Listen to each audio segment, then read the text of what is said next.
now I've got to take a little stroll down the lane I used to come back from school, from primary school. Stroll down here, not stroll, I used to run home, not very far. Down to this little lane just over here.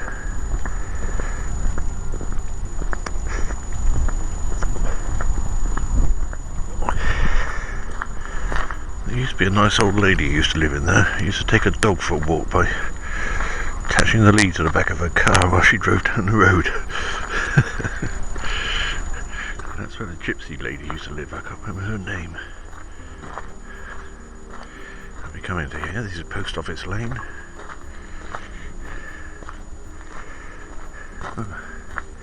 It all seems very different today.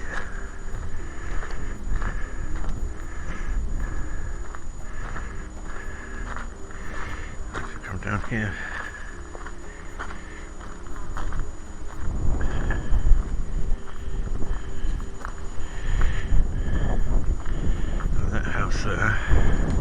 That window at the bottom used to be my bedroom one. The window at the top didn't exist, neither did that garage. It's all changed, that's all. It used to be just a bungalow. Like that one. Still is a bungalow. Changed it, made it into a two-storey with a garage. This little oak tree used to be here still. It doesn't look any bigger than it did then. I don't think it's changed. Now goes for a grand name in Newlyn. It has changed. It's changed a lot. It used to be just gravel. And I think it was in that house, or was it the one next door that Mrs. Borden used to live in? She was our head mistress.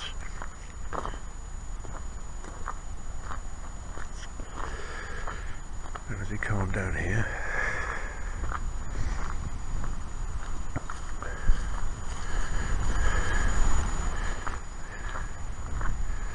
this place here, I don't believe it, used to be the post office, hence the name Post Office Lane. It's now called Post Cottage. And that door there used to be the doorway into the post office. Mrs. Fry used to run it, ever so old. You just sit in the front room. When you wandered on in, it'd take about 10 minutes to get out the chair to come in. I think she was about 100 and something when she died. The Chestnut Trees. I expect we're too late for the chestnuts now. That's where the McDonald's lived.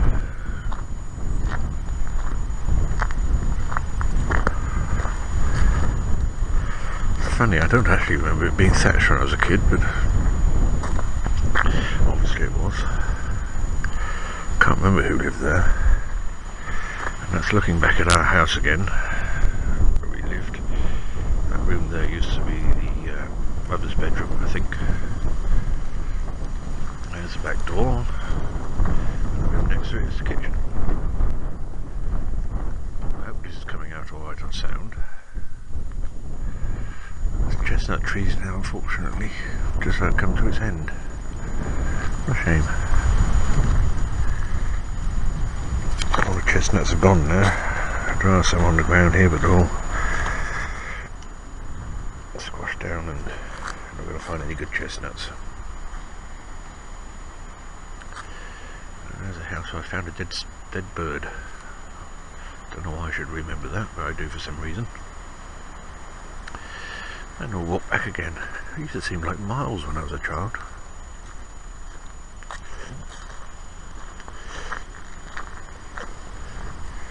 But no, it was very far, was it? Only a few steps.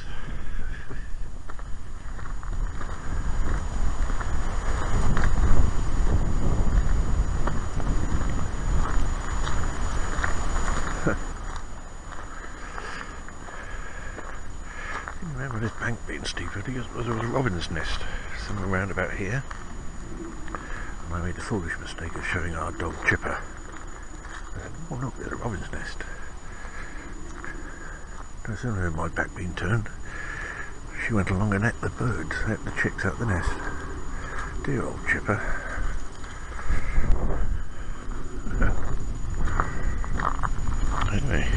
That's where we used to live.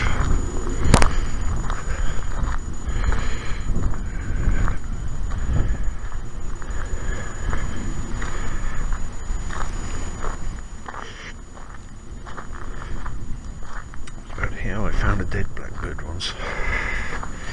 Hadn't been dead long, but when I picked it up, it was covered in maggots. And I never picked up a dead bird for years after that. Horrible.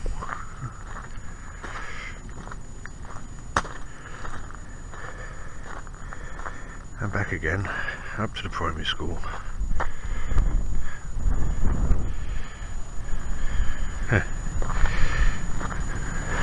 Many fond memories.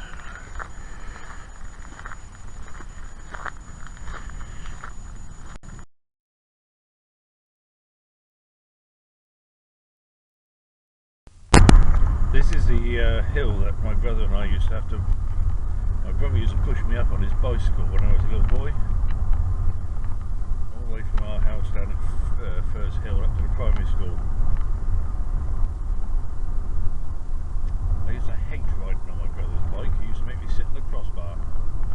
Rotten sod. And it used to dig into the back of my legs and leave wheels in the back of my legs. And I was always saying, it hurts, it hurts. And he was always saying, shut up, shut up. But God bless him. He still managed to push me most of the way up this hill, sitting on the back of his bike whilst he was pushing. Oh, excuse me for going round the corner. And now we're down into Ogden's. This used to be a ford, it's no longer, it's a bridge, but the ford is long gone. There's a stream just gone over it. Pony whinnying at us. Now we're turning off into Ogden's. Got to be careful I don't run over the ponies. Dear things that they are, but they've got no bloody road sense. Don't look at me, get out of the way. Dear old horse.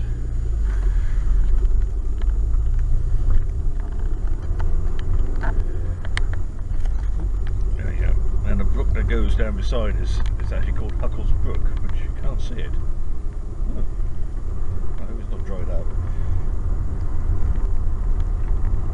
Oh, nearly run over a blackbird. And there's the car coming towards us.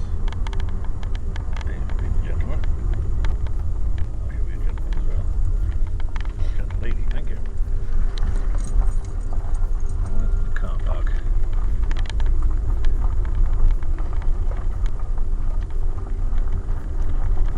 You know, I don't think this farm's changed at all. In fact, I reckon I remember that tractor. It looks old enough.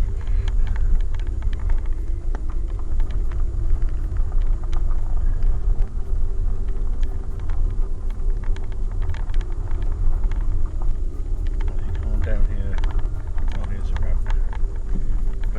Bottom.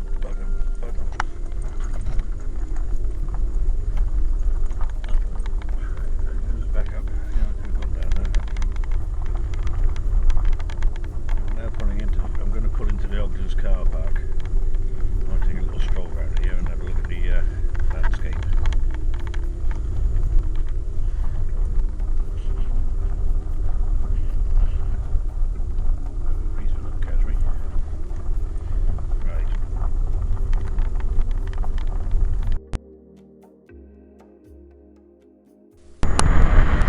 I hope you can hear over the sound of the wind.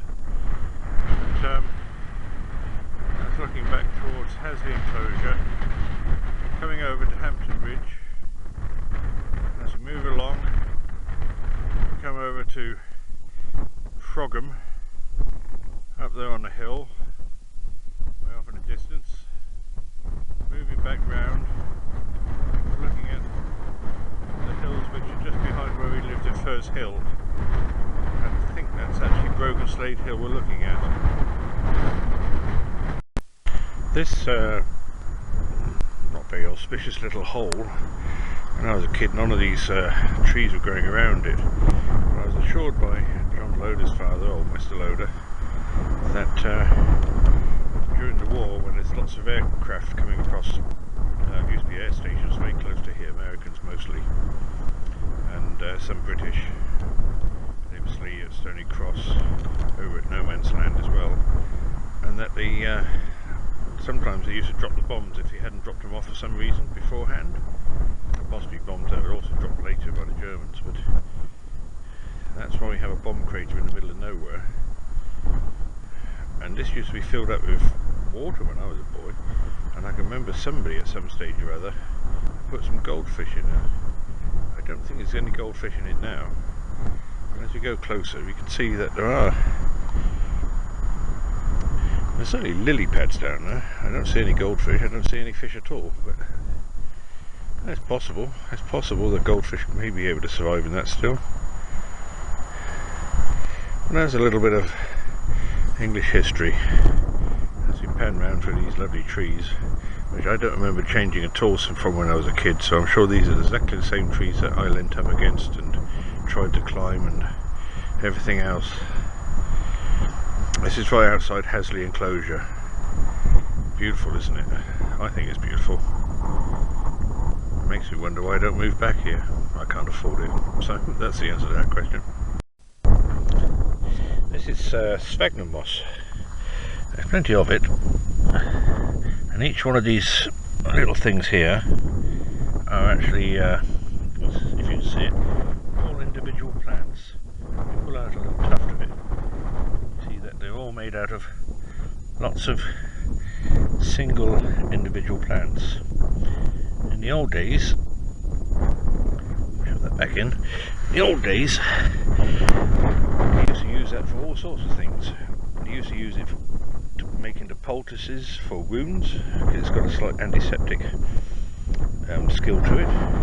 They used to use it in the early days wrapped up in a piece of cloth, probably, for sanitary towels for ladies. You know, what they used to do before wounds came along.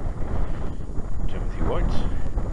And they also used to use it for wiping their asses with. Presumably you would take it and then dry it off, and then or maybe you wouldn't dry it off, maybe with a nice damp one it would probably be quite comfortable wiping your bum with it. Anyway, just a little bit of local knowledge.